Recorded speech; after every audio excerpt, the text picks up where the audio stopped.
He's done a lot of interesting work over the years. So when you see some of these crazy visualizations, like when you go to d3js.org or something like that, these are the guys who think it up in the first place and who are working on what is actually possible. And they're both PhD students. I know you're graduating in December, and are you also next year? Okay. Next slide, please. That's my information. I finally updated my image because I do not have short hair. And if you want to get in touch with us, next slide, please. And everybody here know about Data Community DC? We are a network of 8 meetup groups. We started in 2012, data science, data viz, data business, data education, data viz. I don't know what else off the top of my head, right? Those are all our symbols. We reach like 500-700 people per month.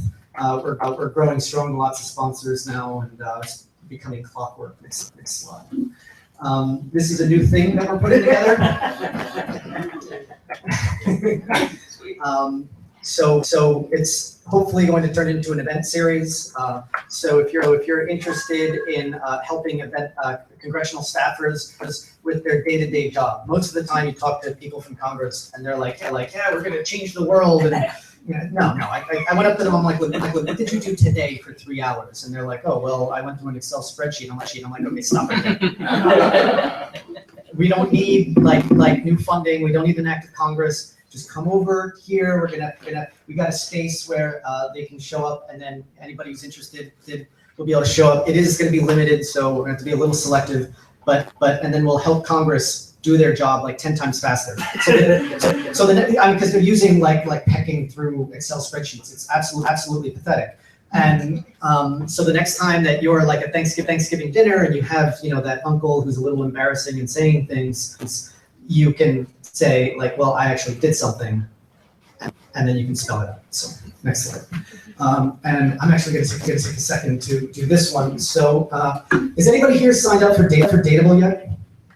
I got 1, 2, just 2 people? Interesting. Okay, so this is a little toy that Adil and I put together. And we have right now, if you can see it up there, 101 Datable candidates. And let's say that you're interested in somebody with senior level experience, or they're a veteran, and you want them to have a master's degree, or a PhD, right? Oops, not a PhD. How about that? Okay. And you want to make sure that they know something about Monte Carlo analysis. Now we have 5 candidates there, and you can go here. You can select the ones that you think I'm passionate about using data to solve important problems. I know that seems a little. Hopefully that person's not moving. Smart, savvy, sophisticated. Okay. Experience. Yes, right. There we go. So we select him and introduce us. Right. You made sure that it selected the right person. Recognize the terms of service, and then just put all that into an email. So this is part of what is helping to create sustainable operations for Data Community DC. This has been the biggest demand that we've had over the years is hiring and being hired. And the only reason we're doing hiring right now is because it's the low-hanging fruit. I have a lot of other plans for it. It's just the contracts are easier for hiring, so it's starting there in order to get the whole process started. There's going to be a Kickstarter starting in probably the next month or two. If anybody's heard Anthony give the sponsorship breakdown, I have to turn it over because he's just much better than I am at it. The other thing I want to say before he takes over is who here has their cards? Sure. That were handed out when you got your drink, right? So I don't know if anybody was here for Kat's presentation in December, but if you describe tonight's event on your cue card, and then you take a picture of it and you tweet it to DataDC, pound DataDC. We'll go through it at the end, and everybody votes, and the winner gets this fancy shirt. It's big time right here. The cats are cute. People keep stopping me because I got one. They always want to know about the cats. Or they're not cats, what are they? Your cats, thank you. Half right. One Bon Jovi away. All right. Well, thank you for everybody who came out tonight, who's new, and thank you for everybody else who came back. We love you guys. We love your data, and our sponsors love you. So here we go. All right. First off, AOL. AOL is one of our best sponsors, and they're one of your best sponsors. They're a data service company, been around since the 90s. They will put your site on the internet, literally. They will put your site on the map. You got a website, you got an app, publish it to AOL, they'll pay for it, they love you. Thank you. All right, next up, we got O'Reilly. Who here loves animals? Who here loves animals and data? Who here has enough downtime to read on their job? O'Reilly will make your afternoon great again. O'Reilly books, O'Reilly conferences, O'Reilly webinars, so much data greatness. Okay, then we have predictive analytics world, okay? We're gonna make America great again by making data great again across the world. So they got the World Government Conference going on in a couple months, more about that later. And we have Booz Allen, Hamilton, they're the best. They are the government contractors when it comes to data. If you're looking for a DataViz job, if you're looking for an analytics job, if you're a secret skull, got that TS clearance, go for Booz Allen. They're great. Just don't stay to steal their files and move off to Russia or anything like that. They actually have a service contract with Datable. So there's a direct pipeline from data community into Booz Allen right now. All right. So when it comes to O'Reilly, we have two conferences going on, both in New York, both in September.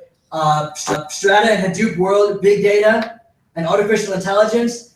You got to use that code right below to get 20% off your entry. If you get your job to pay for the rest, go for it. It's going to be a great conference. It's going to be in New York. You might even see Trump Tower. I'm gonna put that code in the meetup details because I don't expect all the people and everybody to write that down right away. I tried to make them say a smaller thing, and they argue with me, and nobody remembers it. So they want to make it huge. All right, next. Okay, predictive analytics world. That one's easier. DCDC, much easier. It's going to be here in DC. It's going to be a great time. Largest vendor neutral analytics conference. Come on out. It's going to be great. All right, next one. All right, now we got our educational sponsors. We got district data labs, in-person and online data science training. Statistics.com. You like statistics? You like numbers? Go to their class. Go to their website. Take their classes. Learn T curves, V curves, whatever. And then we got Data Society, because a great society is only as good as its data. Then we got the 15% off statistics.com. That's been the link for 6 months. If you can't read it, I'm sorry for you. It's on our website. It's great class. 2 years. It's been the same thing for 2 years. Same thing for 2 years. All right, great. All right, next. And then we got our great sponsors at Chief. Casey, come on up here. Stand up. You're too kind. Awesome. No, I didn't do anything. This guy gets my glorious face on tape every time. I love it. We don't say tape, but yeah. On video, I love it. The last VHS was produced in Japan like last week. Yeah. More VHS.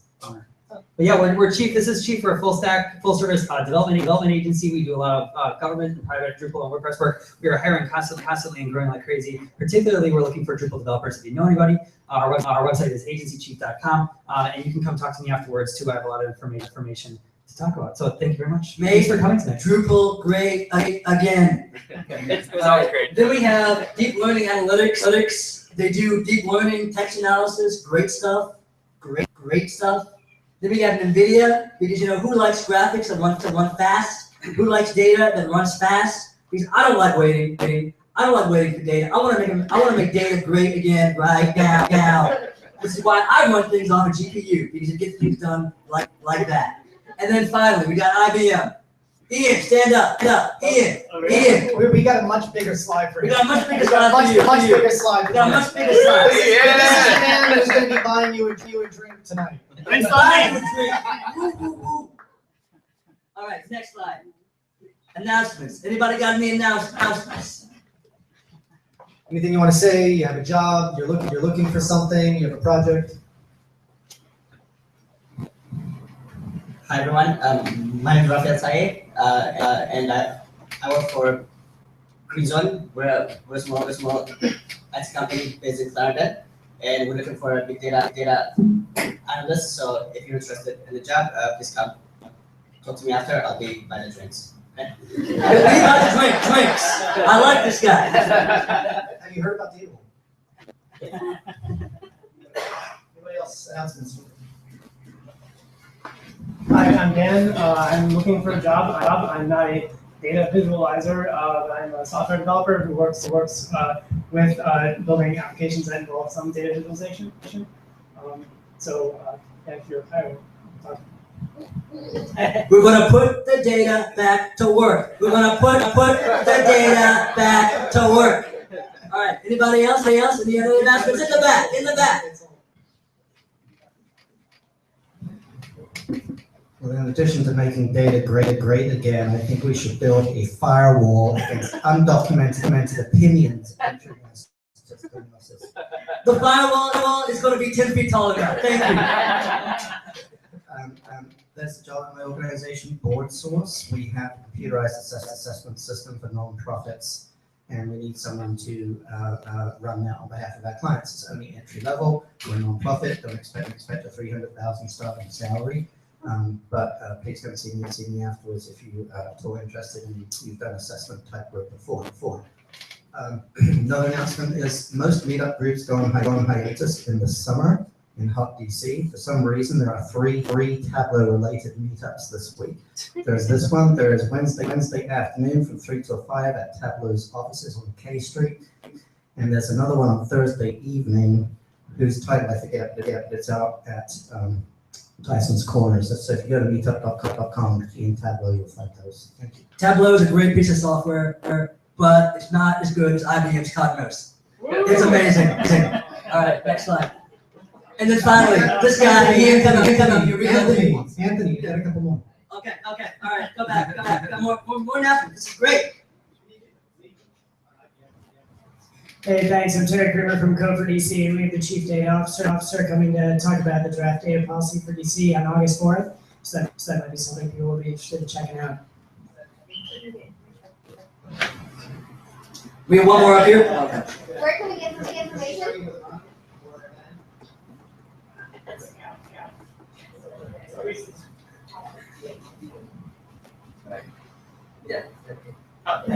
Hi, I'm Elliot. I'm with Black Sky. We're a geospatial and data analytics company in Herndon, Virginia, and we are looking for clearable data scientists and clear developers.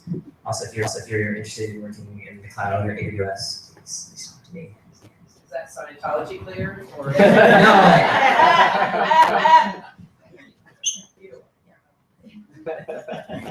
Scientology started by the Republican Party, right?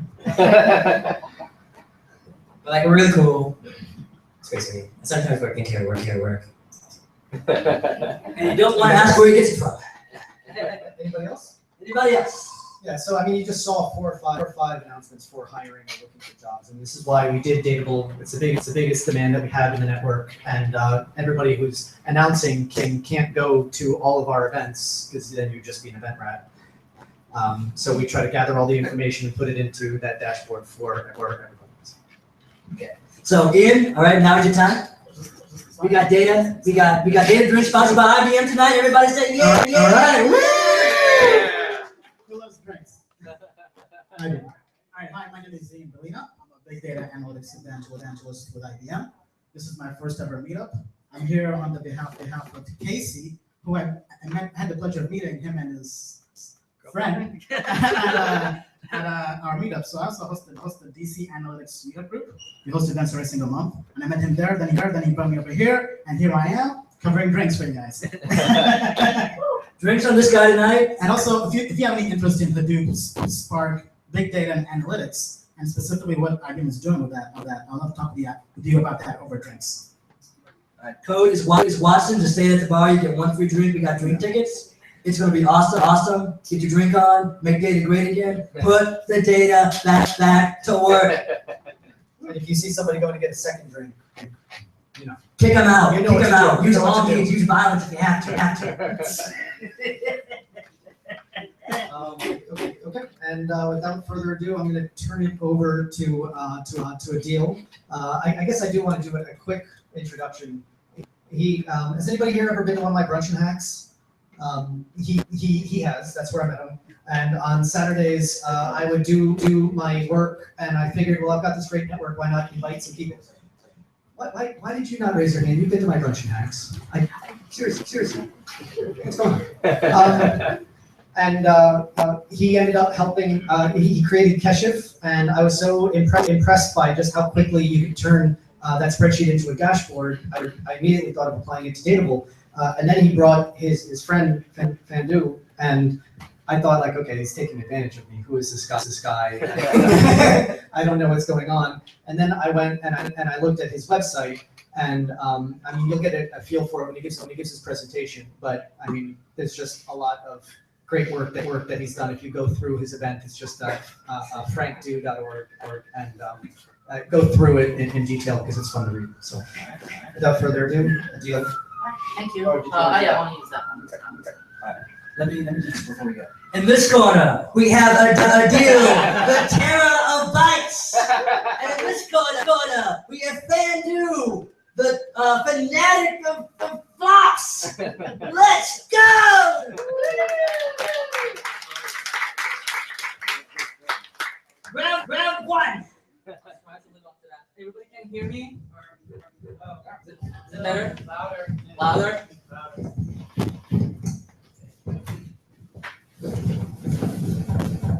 All right, maybe better? Okay. So, we're both coming. Fan and I come from University of Maryland. We're both from the CS, Computer Science Department, PhD students, but we're also members of the Human Computer Interaction Lab, which I want to talk a little before I present my work, because there's a lot of great stuff happening and with a big variety. So I want to briefly introduce you.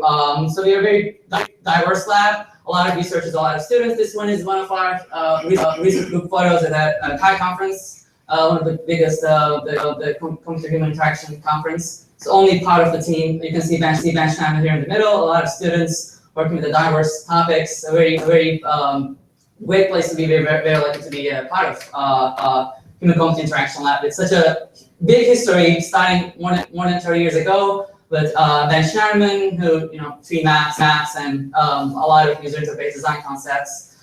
He wrote the book. Actually, I just want to bring it up later on. So early on, even the links that you found along the web. To browsing documents, hypertext, to even early touch screens. So they were, when Apple brought it up, so they were also mentioned tree maps. Spotfire, one of the earliest visualization commercial success. That was started as a research project in Human Computer Interaction Lab. And we have kids team working with education is a big part of our lab's mission, and especially working with kids, making them as design partners. They're just not some kind of user, but you sit with them. They design. The kids tell them what they want, and they build it all together. It's amazing, going on for many years. And temporal data visualization has been a big part of the lab's work. Fan will talk about that history and what's going on recently. So that will be awesome. And teach children's digital library, books across many different languages, freely accessible online. That was is a big success and still ongoing. NodeXL is also one of the best tools to visualize network data. It just plugs into our Excel, so you convert Excel sheets to network non-linked diagram visualizations, which is a popular tool. Again, started at the University of Maryland with many students over many years, and now it's moving on forward. And we also have a hackerspace recently, which is a great place. I want to show you. Basically, it's 3D printers and wearable technologies and prototyping and students. So we have that kind of a space. Like when you run, do you want to show your speed and stats in the back of your shirt? So people are trying to. We're looking at how people interact and kind of with these technologies and how they can be made useful. So a lot of great stuff. Tree maps. They're now very common, very popular in many visualization tools. Piccolo, the zoomable user interfaces. My own advisor, one of my advisors, Van Peterson, was one of the pioneers in this zoomable. How do we create these kind of zoomable abstractions and lively interfaces? So talked about hackerspace.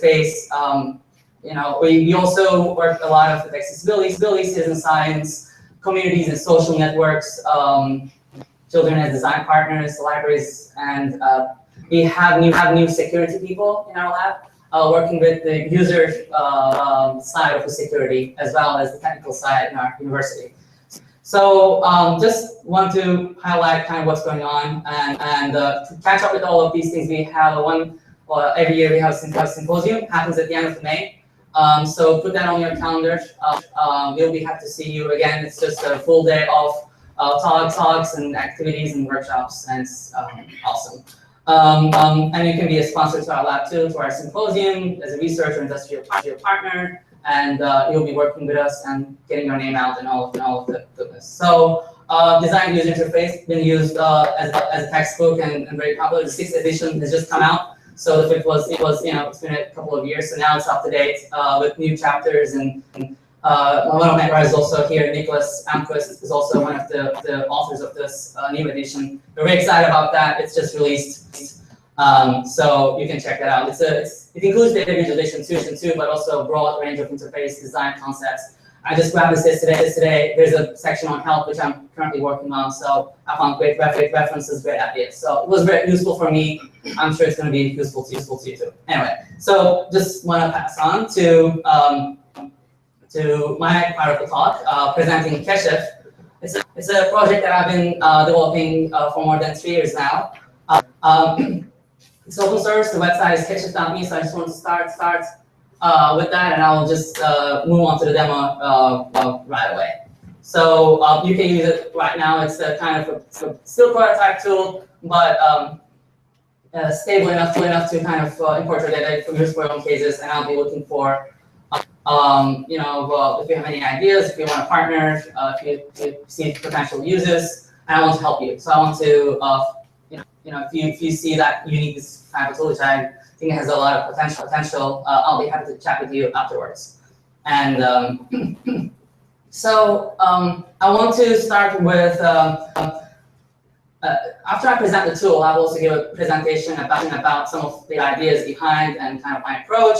But I just think, let's just see it running, and I'll walk you through different features. So over the 2 years, I've been looking at so many examples about what people have been doing, but learning from them and trying to see like how it can be made a little difference. And Tableau, I'm using Tableau as well. Maybe not. I'm not this ninja, know all the details, but I'm a follower on many people on on Twitter, and so on. And this one here is a public Tableau public, one of the most popular visualizations or data browsers from last year. Zillow, I guess they embedded into their website, so there are a lot of visitors.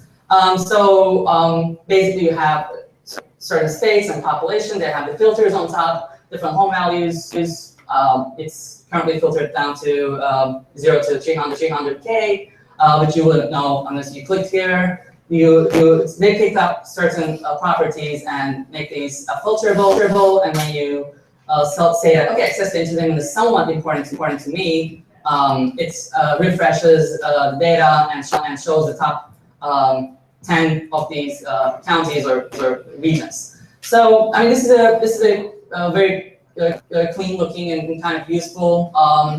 Yeah, you can look at different regions and home values and so on. But I think it took a lot of time to create this too, unless you're a Tableau ninja. And there's a lot of moving components. They had a lot of decisions to kind of create that interface, and some of them are good, some of them could be made a little better maybe. So what I wanted to do was to, if you get the data, if you look at what drives this browser, it's just a spreadsheet which the world runs on spreadsheets or Excel. So it's very common, and basically for each in this data set, each row, each record is a region. It's not a county, like it's however Zillow defined the region. let's say here, I mean, a lot of the regions I don't know much about. Nevada, Silver Springs, I guess, has a population information, region ID, and some URL, home value, and they index all of the regions as access to entertainment, healthcare, crime, and pleasant days, and so on. So I mean, this is the basic data. And they decided to visualize it this way, and it's been kind of popular with the number of visitors they have, and I think they got good feedback too. So, and I will be creating this dashboard and showing you kind of through steps and how can we explore that data with Cache. So let's just start from the beginning. So this was already imported to Google Sheets. So I'm just going to copy that URL. It's already well formatted, so it's the region's sheet name is that. So I'm going to say explore with Cache. So it connects to the Google Sheet API, grabs the data. Even at the first look, I see that there's 15,000 regions. So one of the concepts is important concept is kind of overview the details. So sometimes when you start with the detail, you lose the big picture. So what I was trying to achieve is at every step you see the bigger picture first, so you know what step to take next. So I think that's kind of very important, and that's kind of what drives. So at the highest level, these my regions and population groups. I see the kind of automatically detects the attributes and lists them over here. So population and state and so on. So I can double click to insert the population into over here. Maybe I can. I don't want to zoom in so much, but okay. Let me make this a little bigger. So I want to configure that a little more. So make these areas larger. So okay, so this population is just one chart. I just clicked on it. It created that kind of histogram distribution. So I can do the same thing for the state as well. So I just double click and insert the state. And maybe you're interested in home value, and you want to list the region names. So you can drag and drop too. So all you got to do is just to figure out where you want to place it, and the middle is where you can list each record individually. Now we have individual list over here. I can start by home value because I already had it inserted. So let's just put it on home value. This is 8,000. So I'm just walking through this interface, and now I selected this top home value. So where do you think that region is? In California. So if you look at the left side on the state, it's highlighted. So if I move the mouse over different regions, you can see that it's linked. So without any kind of special design or any programming, it's just there. It gives you what you need. Or you can click on this information to show more info. You get all of the details of that region. Again, this is a public demo, so you can even run this on your computer yourself. So it's live. So let's take a look at other things. So maybe let's look at crime and pleasant days per year, and access to healthcare, access to entertainment. I'm just inserting all of these different things, and maybe I want to give a little more space. I have a lot of screen space over here, and close it off. So now I can instead maybe order them by crime, and so on. So I also see how the histograms on the right side is automatically shown. The integers are shown as histograms, and I can choose to see, let's say, pleasant days per year. It's interesting.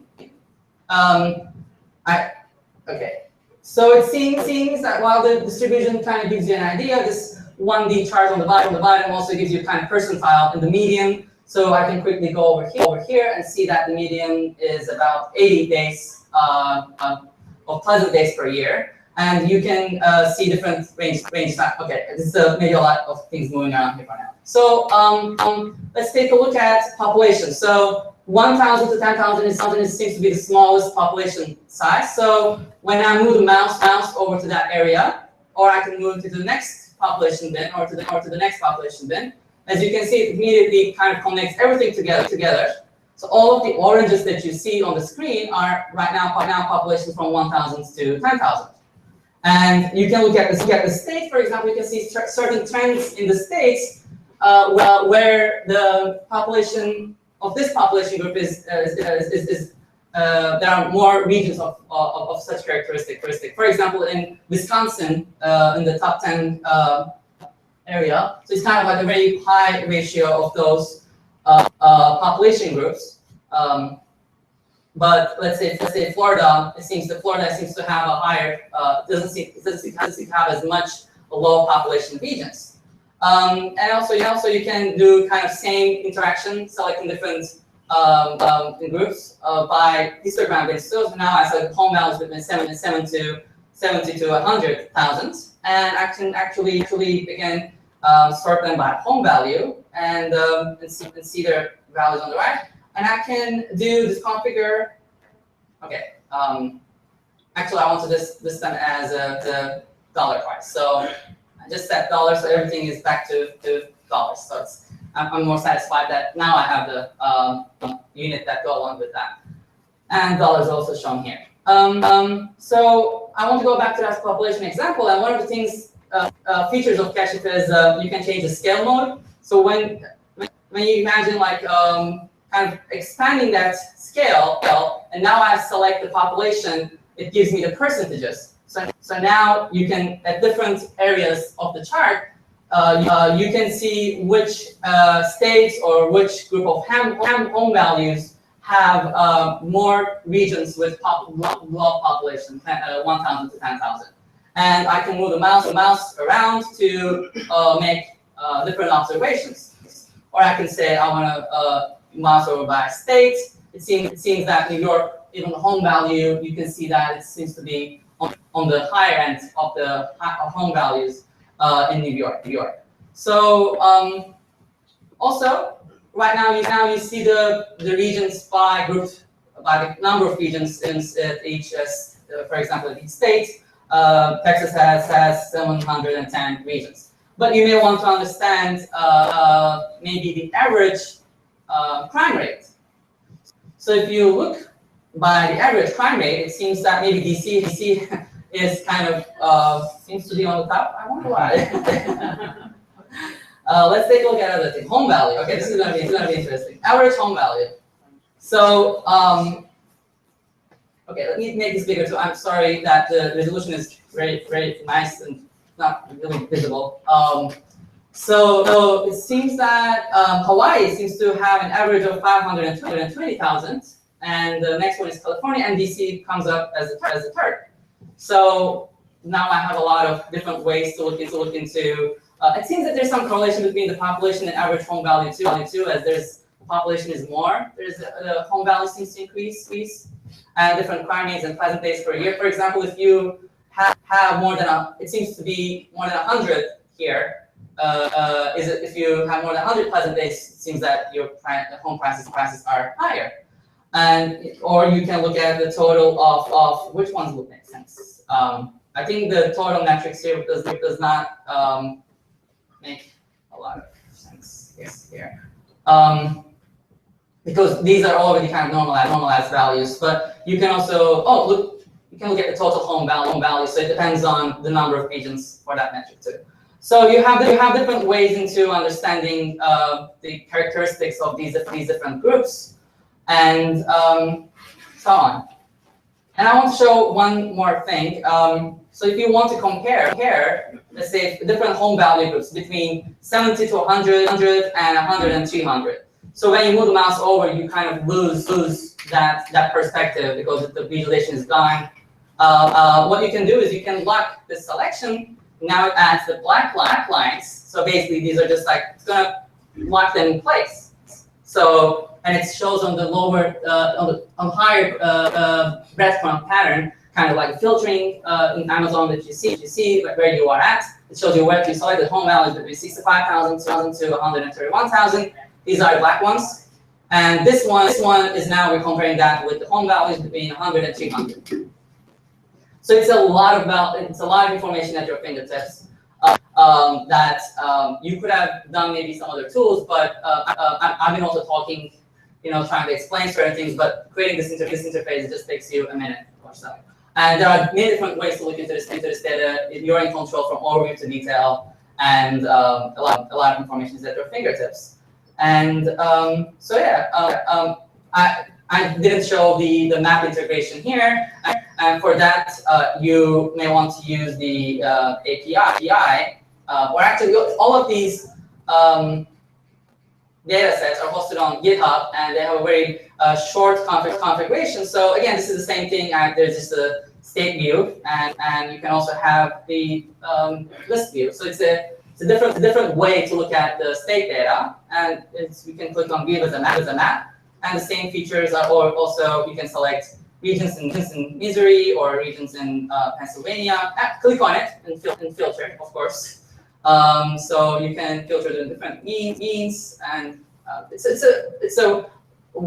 the kind of queries that you can do is much expensive, or is expanded with Kashif in such little time, I believe.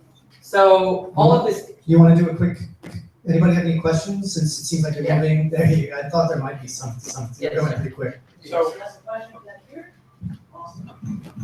Awesome. I got one here, Anthony. Okay, cool. Hi, so you've shown mostly univariate distributions. Can you do bivariate, like scatter plots and Yeah, so the goal is just to first show the overview. So the visualizations by themselves are kind of starting with univariate. I don't have like scatter plots or other types of visualizations. The goal is not so much to kind of create an extensive visualization library, but to create an exploration platform and just moving it step by step. So I wanted to achieve the best design to understand univariate and to understand cross relations, which what it allows is by making selections, so you can see the different distributions across different kind of summaries of the attributes, but it kind of separates them. I'm working on there's one other thing that I might want to show. Let's see, there's so many example data sets, more than 170. So if I show another data set example, this is another kind of chart type which I didn't present so far. Very briefly, data breaches, hot topic, and each breach can have multiple record types. So I want to make this a little larger. So it seems to be that names are very commonly stolen, and then personal identifying information, and then address and security number, and so on. So the trick in this part is that each breach can have multiple record types. So you want to understand the relations between if there's a social security number stolen, what other things might be stolen too. So for that, I have developed a matrix view, which basically shows what kind of record types are kind of stolen together. So that becomes like a bivariate visualization within that single category, which basically is tech type. So if you look at you can click over here and breaches that have both date of birth and social security number, you can filter that and compare that. So it's very flexible to see those relations. So far, this is the only bivariate kind of way to look into the data. I'm looking forward to extend it, but so far my focus is just to get the most important things done right. So. Thanks. One more quick question. Is this all in the browser? Yeah. And what size? What's all records D3 do you handle? It's all written in basically D3 and no other dependency. So no jQuery, nothing else. It's JavaScript, HTML, CSS. So what's the scalability? Like how many records? If you're using D3, I'm going to guess it's on the order of 10,000. It's 200,000. I have examples of 200. New York Digital Library published library data sets can be huge, and there are some examples over here. So up to 200,000, it can be. It takes a while to load, but it's generally fast to explore. Thanks. All right, we got one back here. There's one also. Hi. Thanks. I'm just curious as to what's your target, like who are you selling to? Who are you making this prototype for? If you ever want to commercialize it. Yeah, so I think that there, if you characterize the user groups as like novices and experts, I think it has benefits for both. For novices, I've been working with people who haven't analyzed data before and trying to see how much they learn about the data, given this tool in a short tutorial. And I see that they can achieve a good, given sample data sets, and they communicate a lot of things they learn by themselves, even though they're novices. So for them, it's just an out-of-the-box solution, and that is kind of very easy to learn and see the trends and make mostly correct observations about the data. So I think that's a big potential there. But also for the experts, I see that loading data to R or into Tableau, and there's a lot of decisions that you need to make and a lot of things you need to jump through, that it takes so much effort, and I recognize that it's actually the same thing that we're doing all over again. And I just want to maybe catch the first tool. If you have that's kind of like a raw data, tabular data, and just try and import that and just take your first pass and explore detailed relations, and then maybe you find something interesting and you want to visualize in some other way, look at different relations, and so then you move on to more complex tools that give you more flexibility.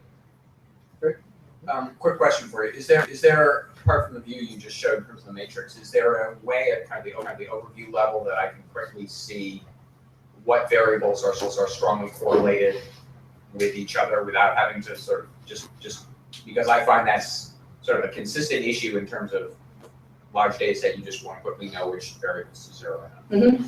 So it doesn't have like the correlation views. It doesn't try to kind of look in the data to see what interesting relations there might be and to show you those relations. So for now the goal is to just, you have this raw data source and trying to make that data explorable. So just kind of visualizing that and giving you the power step by step. So there's a lot of potentials to see run these additional metrics or some kind of machine learning to simple maybe statistics to see what relations might be interesting. I think that's an interesting thing, but the challenge there is to what is interesting. So that is also depends on the viewer. So that's the reason I don't think that we'll be out of job, even though we have the the best tools in the future. Yeah. How can you get the exact observations for particular data point? For example, if I want to know all the social security numbers, the records there with that bar right there, how can I in like a pivot table click on it and get just a list? Oh, so you can just this is kind of if that I understand correctly, just clicking on that filters everything else. It's animated, and now I see all the data breaches that have the record type as a social security number, or as maybe has an address to it too. So as so you mean, I'm sorry, this middle part here is where it lists all the observations for yes. that particular, okay. So this is the kind of binds everything together. So whatever you filter into, it shows those records in the middle. Great. So I want to maybe do the quick presentation very quickly. So and then maybe I can get more questions if we have time. But also I want to give Pine enough time to show his work. Time. So following the theme, let's make that explorable again. So going back to the basics, faster, effective, immersive. So yeah, I mean, a lot of us are familiar with Tableau and D3. And D3 is more like when people first have to learn it, they're just like, why do I have to learn D3? Like it takes a lot of effort to get something done, right? On the other hand, there's Tableau, it's graphical, but you still have to decide on what to use and all of these complications. There's some also formulations that you can do, but a lot of decisions that you need to make. Complex tool, I believe, but you can get something nice in a fairly short amount of time as well. So these solutions generally try to create these huge visual spaces. There's a lot you can do, but at what cost does that flexibility come? So I'm just trying to think about that, and I believe that the goal is actually from data you want to learn as fast as possible, and science and knowledge. Learning stuff and confirming existing beliefs is also a big part of that, or generating and testing hypotheses in this process. So that's and at the end be more informed and make decisions. So that's just want to put that into perspective. And that perspective, the goal, I don't see that as a kind of visualization. I don't see that as visualization as a task.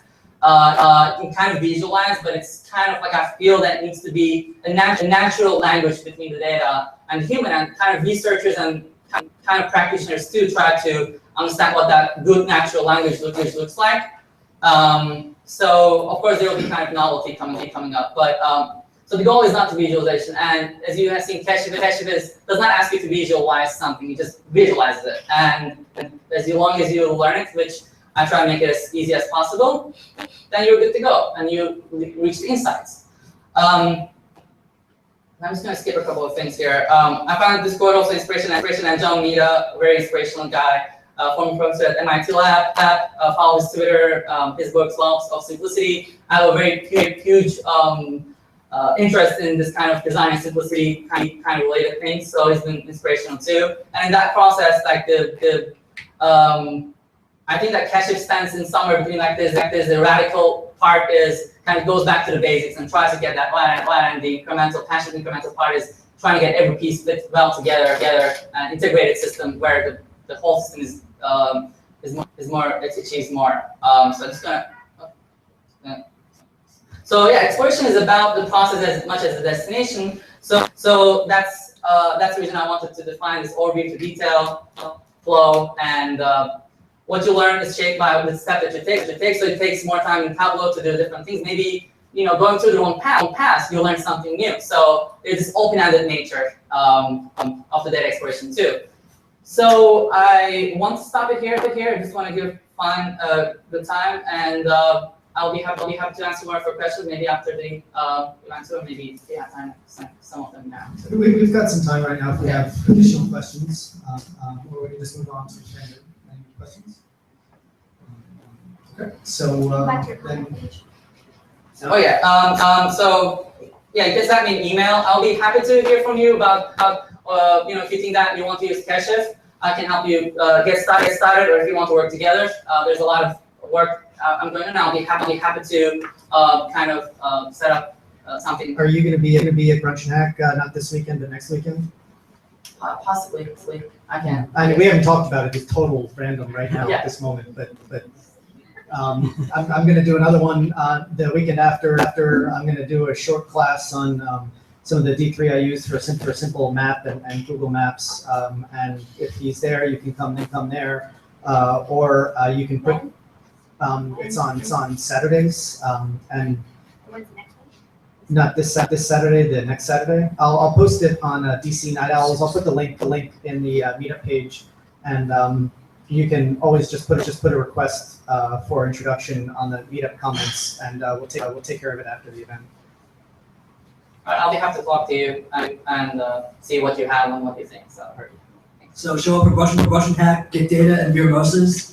It'll be a great time. Yes, bring your own beer mimosas.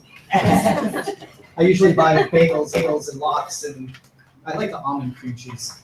Anyway, okay. Yes, it's much lighter yet still filling. It's Whole Foods. It's what happens when you live in Whole Foods. Anyway, if we're ready, Fendy's got to switch your computer, right? Okay. All right. Please hold while we switch devices.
Fondue. The man with the fan. Not the Swiss cheese.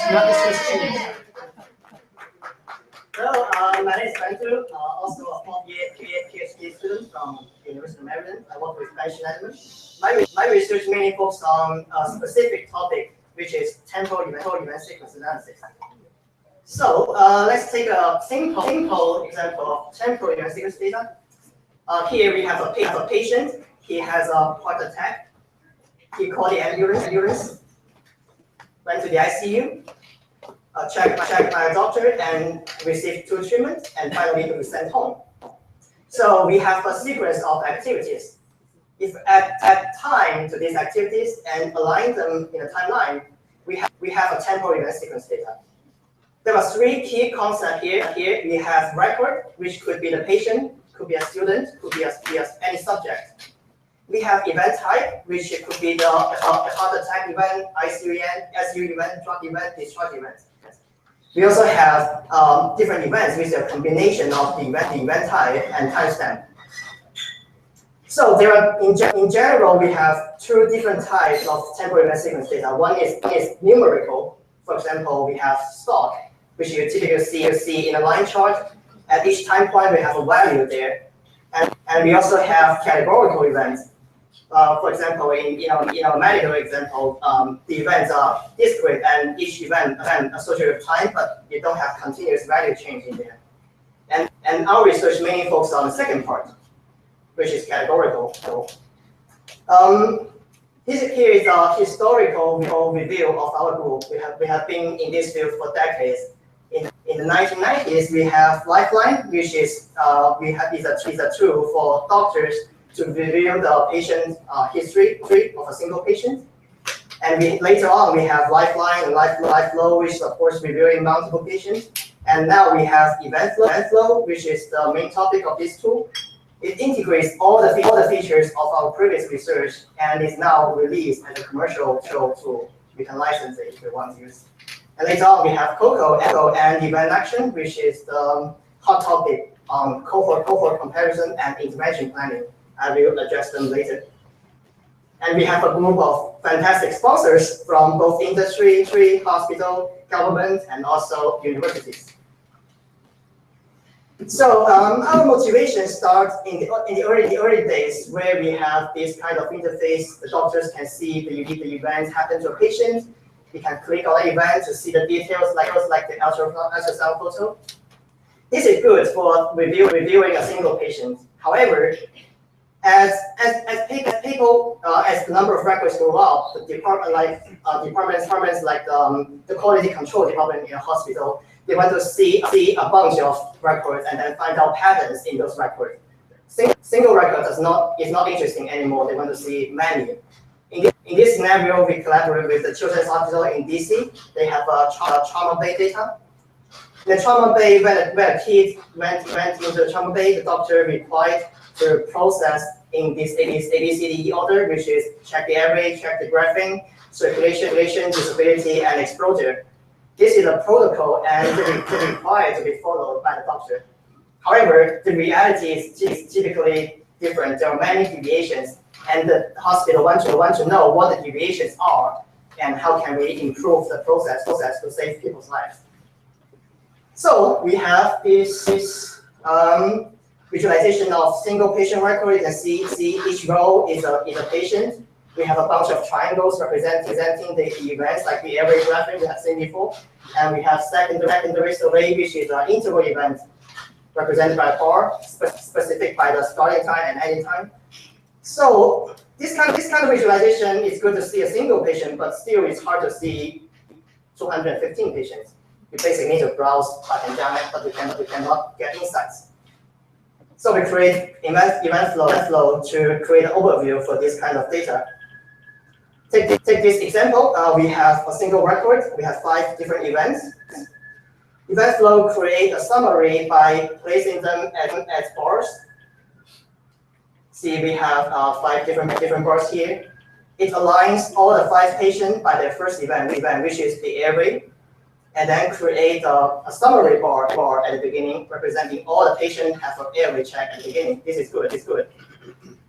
And also, then look at the second event, sort them by the event type, and then create summary bar at the meantime of the event. So we see 3 of the patients get treated in the A, airway and graphing order, which is correct, and then 2 of them have circulation, which is mistake.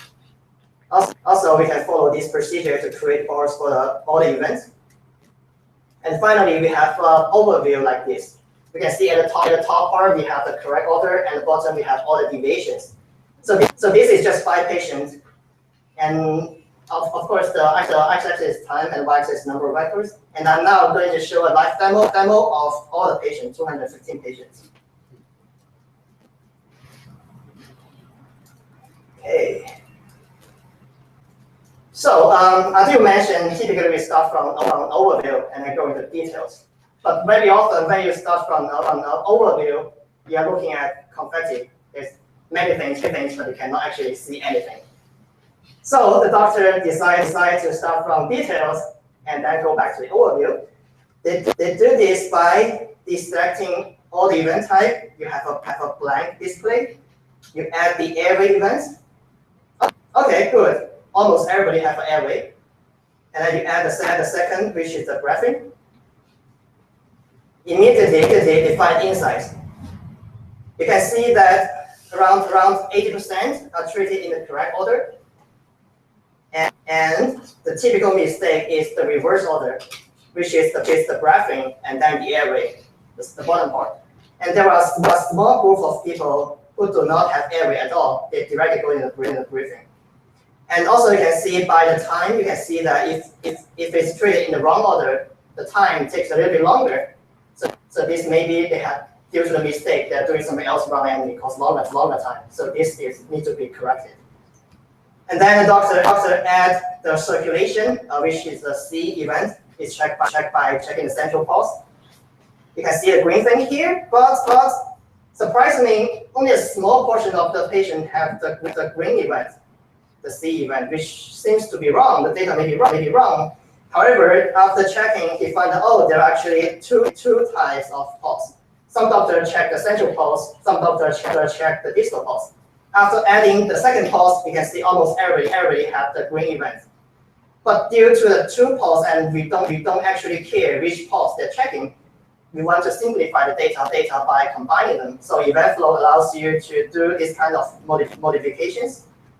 You can use the panel to combine the pulse and give a new name like any pulse. Make it also a green color. Combine.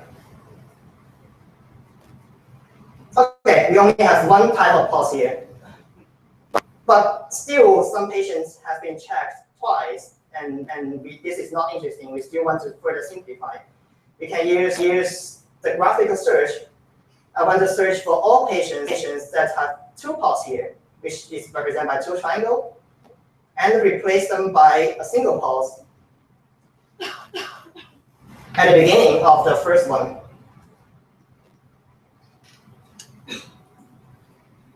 Okay, the data has been simplified, and we can move on to find insights.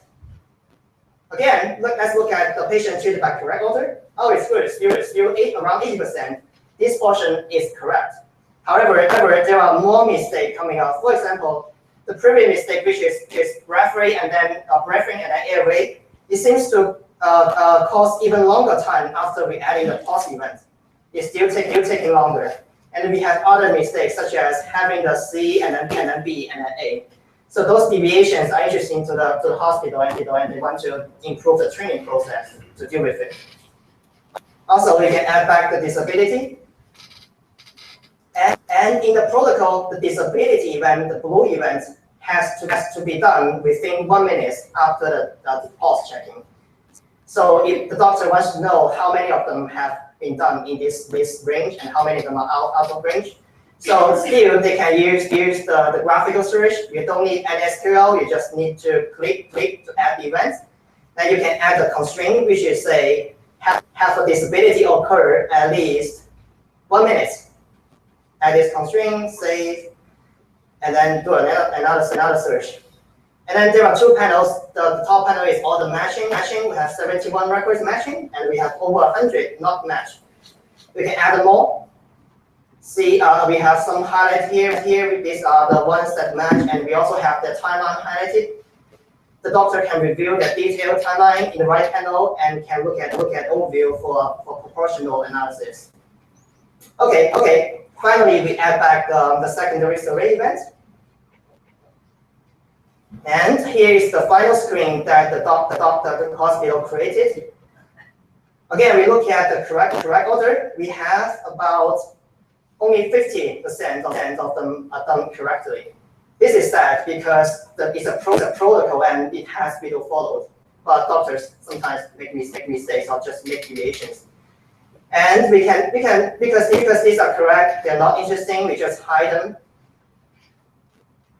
After hiding the correct records, we have all the records that has not been treated correctly. We see the huge chunk here, which is the mistake here is having the disability in the middle of the secondary survey. So if we can fix this, then we can possibly save people's life, or at least save the hospital time, because when you make mistakes, take longer time to finish. After doing this analysis, we can use some advanced features such as we can group the records and separate them by those patients who come in at day and who come in at night. We can see this chunk are all the night and this chunk are all the day. Immediately we can see something. There are some extremely long records that take extremely long time and happens at night. So at night we may need to check the video record to see what is actually going on. There must be some mistake, and there are some in the day. It seems a little bit better. Okay. Here's the overview of event flow demo, and I'm going back to my slides. Can I take some questions here? Yes. Any questions for Fan? Fantastic. Awesome, Dave. Can you give some examples of categorical temporal data analysis from other domains? Can I get a sense of what this is useful? What do you mean by other domain? Non-medical domains. Okay, I get it. So actually, event flow is not only for medical. We also have education, where you track students' performance, like publish paper, get award, start a course. So those activities can be specified by temporal events, and you can use event flow to study them. We have collaborators at British Columbia University who analyze this kind of data. Also, we have other examples like the sports coaching. You have basketball data, all kinds of activities. Those are also temporal events data. Is this driven by ICD-9 and ICD-10 coding? Oh yeah, that's a good question. We have that hierarchy in our system. Usually they are provided by the hospital, and they also have their internal coding system. Those are hierarchy can be used to group, like for example, you can group different drugs into a single type of drug that treat cancer. Those can be used for simplified visualization, and we have those hierarchy. Yes. So ICD-9 and ICD-10 are some sort of medical standard for ICD-9 and ICD-10 are the taxonomies for patient episodes. 8 patient episodes. So it's Patient episodes. So pediatric, broken arm, left arm, sort of hierarchy. Okay. Classification of disease. Got it. Makes And sense. nine was sort of, like 40,000, and then ICD-10 goes and takes it up to like 100,000. So it's more is better. I guess. Hip bone's connected to the shin bone. There you go. Okay. So in this particular use case, you have 215 records, is that correct? Yes. So what has been the largest number of records that you've used for this particular use So case? that's also a good question. In terms of the scalability, we do not have specific limits because event flow is a Java program. It typically depends on the memory of the computer. We have a workstation that about 200 gigabyte memory, and can run millions of records on it. So. Back here. Okay. Yeah. After you. It's a quick question anyway. Do you have any plans to run this in the browser, or is it just gonna be executable, I guess? So there are reasons why we decide to use this Java program, because if you run a browser, usually hospitals do not want to upload any data to any website, even though it's internal server. But using this Java is safe. They can just disconnect everything and then run it on a computer. But we do not have any plan of migrating to browser. But PII is only for the medical community, for education, maybe. Also, they have privacy issues. So that's true. Thank you. All right, in the back. I think both of these presentations have been technically brilliant, because I can't conceive at all how I would ever do something like this.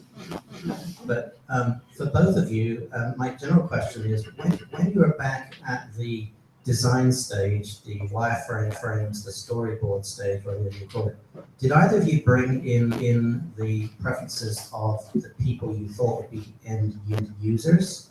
I'm just a little doubtful that many doctors would actually click around on the screen to the extent you have.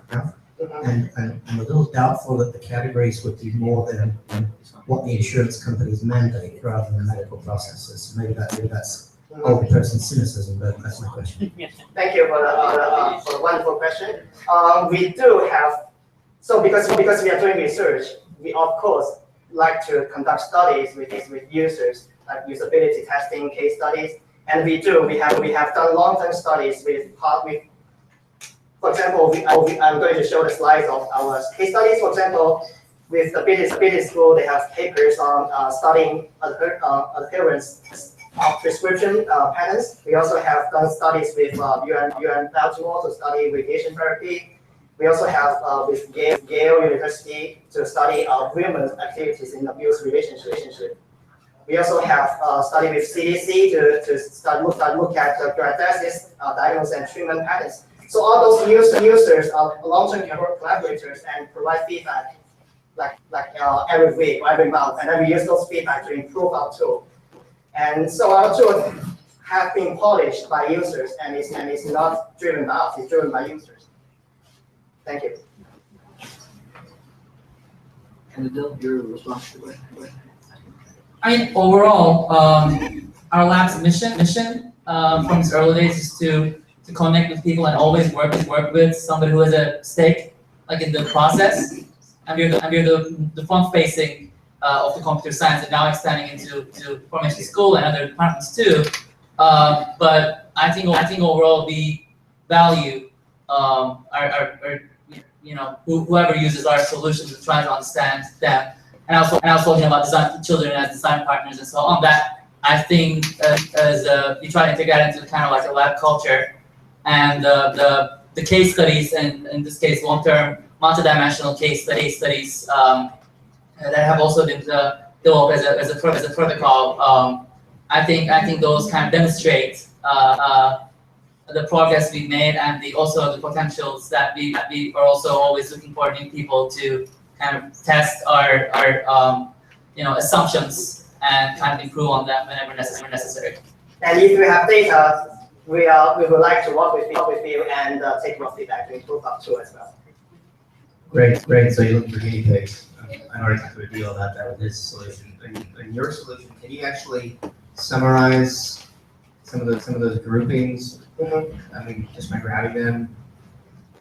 Like besides the absolute counts, numbers, and proportions of the overall cell size, but like that average length of the secondary survey, for example, when it occurs in the right order, that sort of thing. That's just one simple visualization of event flow. Most users appreciate event flow because it gives you a way to handle temporal event sequence data. So the visualization is part of it, but we also have all kinds of functions to transform the data, to simplify the data. So you don't need to use other like Excel to handle all the spreadsheet. You can just use our tool to do it visually. We also have a search engine. People can search for patterns. So if you use Micro, you will know there are many features I have not demonstrated yet. So, but those features do not include quantitative estimates for some of the subsets or events that you might be interested in. That's of course very interesting question, and we have the next to Coco, which does all the hypothesis tests and statistics. It's about comparing two sets of event sequence and tell you which pattern significantly distinguish one group from another group. Great. And is Coco available for guinea pigs like these? Yes, Coco is also available. Eventful and Coco are available for licensing. Great. Thanks. And also I have some handout. If you want to know more, you can take it. It's colorful and beautiful, printed by National Management. So with the sports data you have, what can you do with event flow in it? And like what projects have you done with that? We have, for example, we have over 20 case studies with all kinds of university and hospital and governments.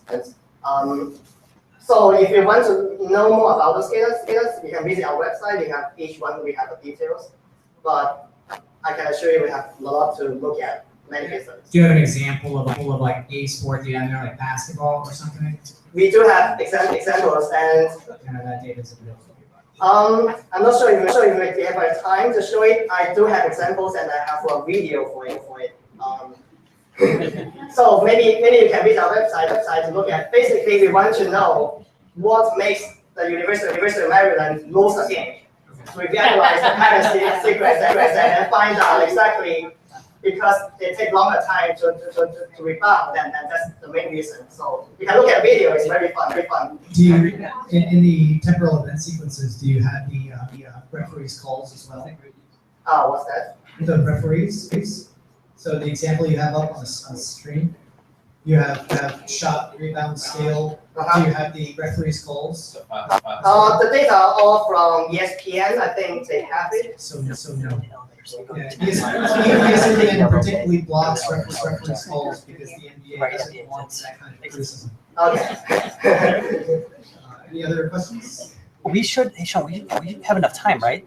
Yeah, it's right now it is 8:25 or 30. How long is the basketball video? Yeah, it's 8:26. What do you mean? How long is the basketball video? A video is about 4 minutes. Yeah. Do you guys want to see the video? Okay, let's watch the video. I'm getting a bunch of thumbs up. Let's just watch the video. Do we have sound here? Can I have sound here? Probably. Output. Let's see if we have it. There should be a microphone. Remote.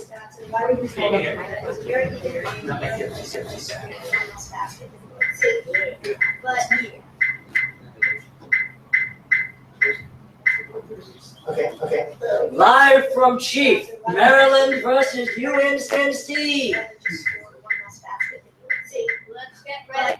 I watched this game live on TV, and I have to say that the game didn't really feel close.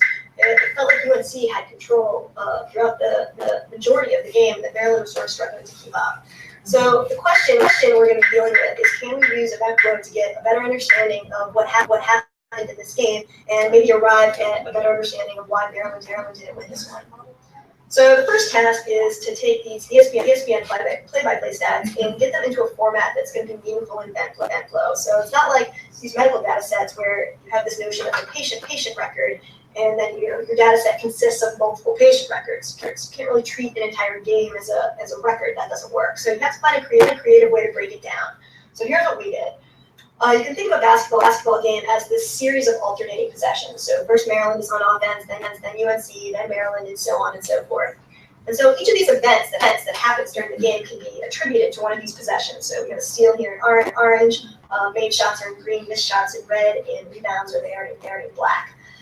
So these events all relate to each other, right? You know, you can't have a rebound unless someone misses a shot, and if you make a shot, it automatically triggers this possession change.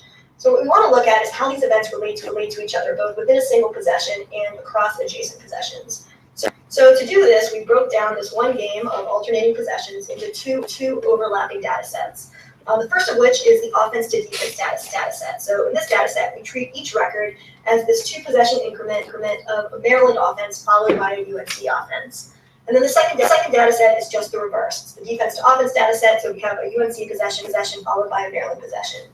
So the idea is that we want to get a sense of how both of these teams perform on offense and defense, and we want to get an idea of how the previous possession as well as the transition may have affected this performance. So we're going to be looking at the offense to defense data set in a little more detail to give you a sense of how event flow constructs an aggregated visualization of this data set. So when we break down an entire game into the offense-defense data set, what we get are these 2-possession increments of a Maryland offense followed by a UNC offense. So what event flow does is it takes all these 2-possession increments and aligns them by where the possession change is occurring. So what this does is it splits the data set into two disjoint halves. And what we're going to do is create an aggregated view of both of these halves. So we're going to start with the Maryland possession on the left-hand side here. And what EventFlow does is it sorts these possessions by looking at the first event to the left of the alignment point. So this is the event that led up to the possession change. And it sorts all of these possessions by the frequency of that event. So in this case, the most common event leading up to the possession change was Maryland scoring a basket. So then it takes this sorted list of possessions and creates an aggregated view of this data where time is on the horizontal axis and the vertical axis is the number of possessions. So the height of each of these bars represents the number of times that event occurred in that sequence.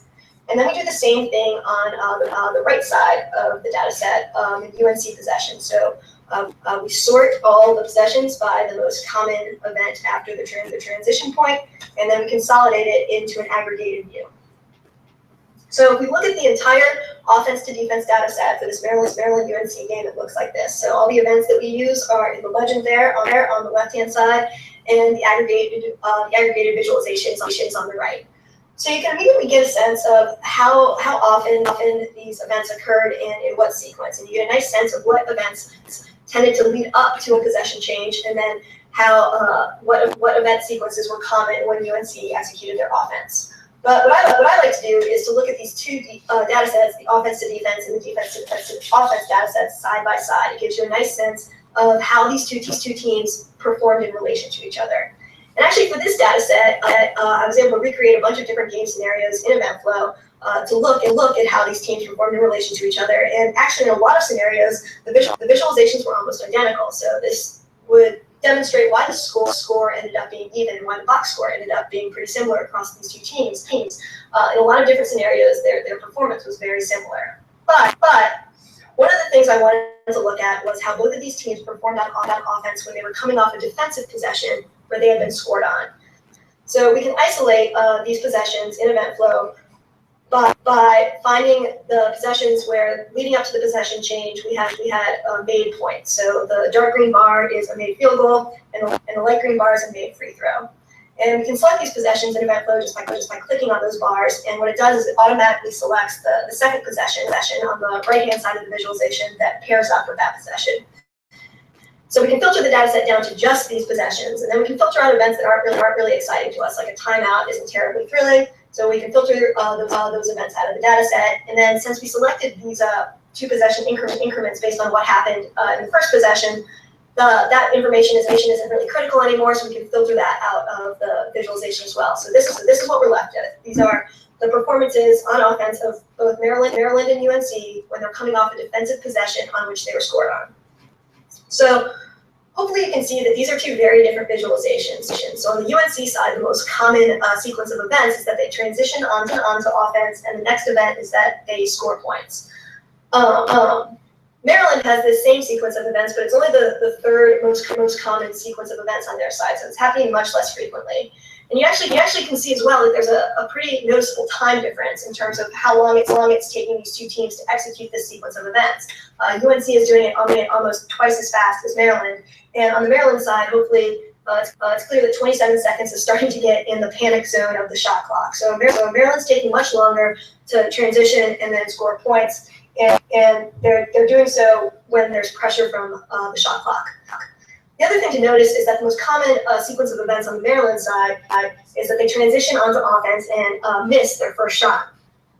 So what's interesting is that after they miss this shot, Maryland's actually scoring quite a few points. So this explains why the score ends up being even here, because Maryland ends up sort of nickel and diming points off of these offensive possessions where they initially miss a shot. But overall, it's much more clear that UNC is executing their offense much more cleanly, much more efficiently, and that Maryland's sort of struggling offensively. And so this is information that you do not get from the box score. You know, you would never guess this from looking at the box score, which is very even, but it's much closer to what I saw watching this game live, which is that UNC seemed to be in control of the game, and Maryland was sort of struggling to keep up the entire time. So this is just one potential breakdown of this game, but you can actually use EventFlow to look at all four of the main components of the game. So shooting percentage, offensive rebounds, turnovers, and foul shots. And the software is tricked out with all sorts of controls that allow you to analyze and manipulate this data in all sorts of really cool ways. So the idea is that Eventflow serves as a nice middle ground between box score style stats, and then actually watching game tape. So you get much more information than you get from box score, but you can get that information much faster than you can from actually sitting down and watching a 2-hour basketball game using the game tape. So hopefully this gives you an idea of what we did here and how we can use Eventflow to break down basketball play-by-play stats. What's really cool about this is that ESPN posts this data in real time. So not only can you use this tool to sort of scout opponents before the game, but you can actually use it in the game to see how your team is performing in relation to your opponent in real time. So you can get a sense of where you are in the game and how you're performing in relation to your opponent. So thanks for watching, and if you have any questions, you can feel free to contact me or check out. Cool.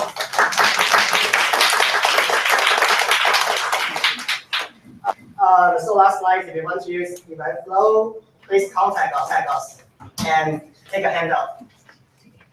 We have free license for researchers and a license fee for companies, but you can both use it. So I'm going to, well, first of all, round of applause for Anu and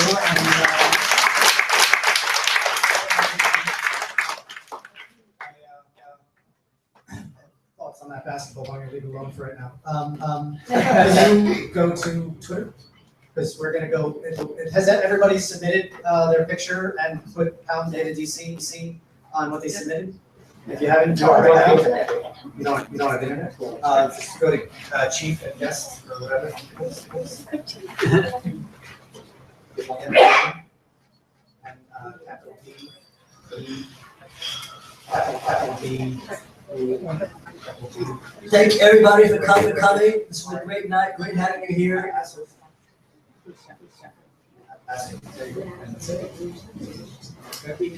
And while you're on your way out, please say hi to Tom and take the survey while you're on your way out. We use that information to help us with sponsorship. So do a search on town DataVizDC.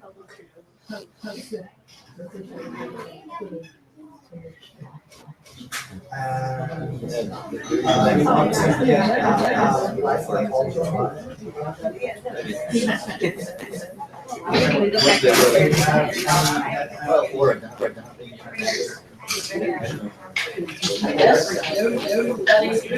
I'm not saying any shots yet, but that's good.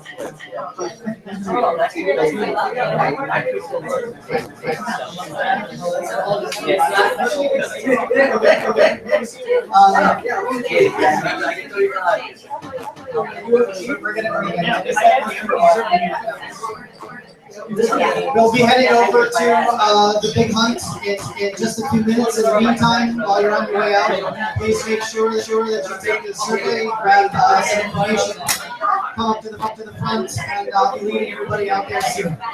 Thank you.